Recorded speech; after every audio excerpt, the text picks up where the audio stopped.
2-3 రోజుల్లో EHS trust ఏర్పాటు చేస్తాం. 7 రోజుల్లో మార్గదర్శకాలు ఇస్తాం. 10 రోజుల్లో కార్డులిచ్చి ఉచిత వైద్యాన్ని అందిస్తాం. ఇది ఉద్యోగ సంఘాల జేఏసీ నేతలకు కాంగ్రెస్ సర్కార్ ఇచ్చిన హామీ. జూన్ 1న ప్రభుత్వం హామీ ఇవ్వగా 2-3 రోజులంటే జూన్ 4వ తేదీకి గడువు ముగిసి 7వ తేదీ వచ్చింది. కానీ ఇంతవరకు ట్రస్టును ఏర్పాటు చేయలేదు. మార్గదర్శకాలు ఇవ్వలేదు. దీంతో హెల్త్ కార్డు ఇచ్చేదెప్పుడు, ఉద్యోగులకు ఉచిత వైద్యం అందేదెప్పుడు అనే సందేహాలు వ్యక్తమవుతున్నాయి. జూన్ నుంచి ప్రీమియం వసూలు చేస్తామన్న సర్కార్ మే నుంచే కోత విధించింది. ఈ నెల ప్రీమియం చెల్లించినా రాష్ట్రంలోని ఉద్యోగులు, ఉపాధ్యాయులు ఉచిత వైద్యానికి నోచుకోలేకపోతున్నారు.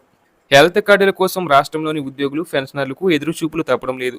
2023 నుంచి నిరీక్షించాల్సిన పరిస్థితి. ప్రతిసారి చర్చలు జరపడం, ఇస్తామనడం తప్ప పురోగతి లేదు. 2025 సెప్టెంబర్ 1న జేఏసీ నేతలతో సర్కార్ చర్చలు జరిపింది. వారంలో హెల్త్ కార్డులు విధి విధానాలు ఖరారు చేస్తామని చెప్పింది. సరిగ్గా వారం గడిచాక ఈ పథకంపై సచివాలయంలో సమీక్ష నిర్వహించారు. తీరా కొత్త కథను తెరపైకి తెచ్చారు. ఈహెచ్ఎస్ స్కీమ్పై ఇతర రాష్ట్రాల్లో అధ్యయనం చేసి నివేదిక తెప్పించుకుంటామన్నారు. ఆ తర్వాత మంత్రుల సబ్ కమిటీ చర్చల్లోనూ హెల్త్ కార్డులు ఇస్తామన్నారు. ఆ తర్వాత ఈ ఏడాది ఫిబ్రవరిలో హెల్త్ కార్డులకు కేబినెట్ పచ్చజెండా ఊపింది. జూన్ 2 నుంచి హెల్త్ కార్డులు ఇస్తామని చెప్పారు. ఇదే అంశంపై జూన్ 1న సాక్షాత్తు సీఎం రేవంత్ రెడ్డి సమీక్ష నిర్వహించారు. చివరికి ఆ గడువు కూడా ముగిసింది. ఇంతవరకు కార్డులు మాత్రం రాలేదు. నిమ్స్, గాంధీ, ఉస్మానియాలో తప్ప ఎక్కడా ఉద్యోగులకు వైద్యం అందడం లేదు. ఉద్యోగ సంఘాల విజ్ఞప్తి మేరకు ఈహెచ్ఎస్ స్కీమ్ అమలుకు కేసీఆర్ సర్కార్ జీవో 186 జారీ చేసింది.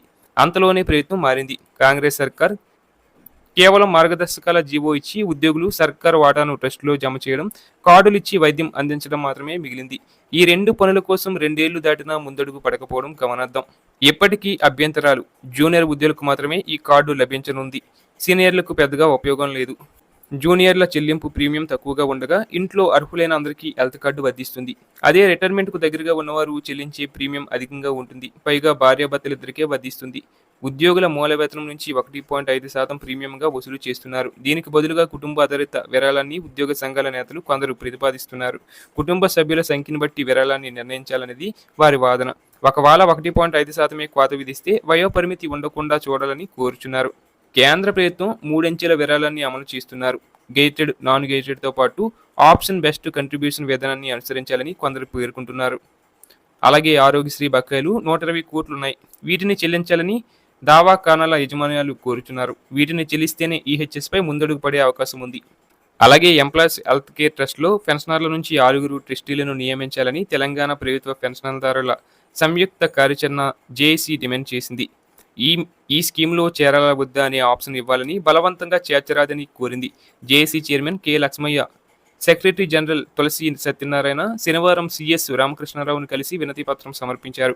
సంవత్సరానికి 2 సార్లు అవుట్ పేషెంట్ ట్రీట్మెంట్ అవసరం కల్పించాలని, అవసరమైన మందులు ఇవ్వాలని, వైద్య పరీక్షలు కల్పించాలని కోరారు. ఆయుర్వేద, యునాని, హోమియో, సిద్ధ వైద్య, న్యాచురోపతి వైద్యానికి అవకాశం కల్పించాలని విజ్ఞప్తి చేశారు.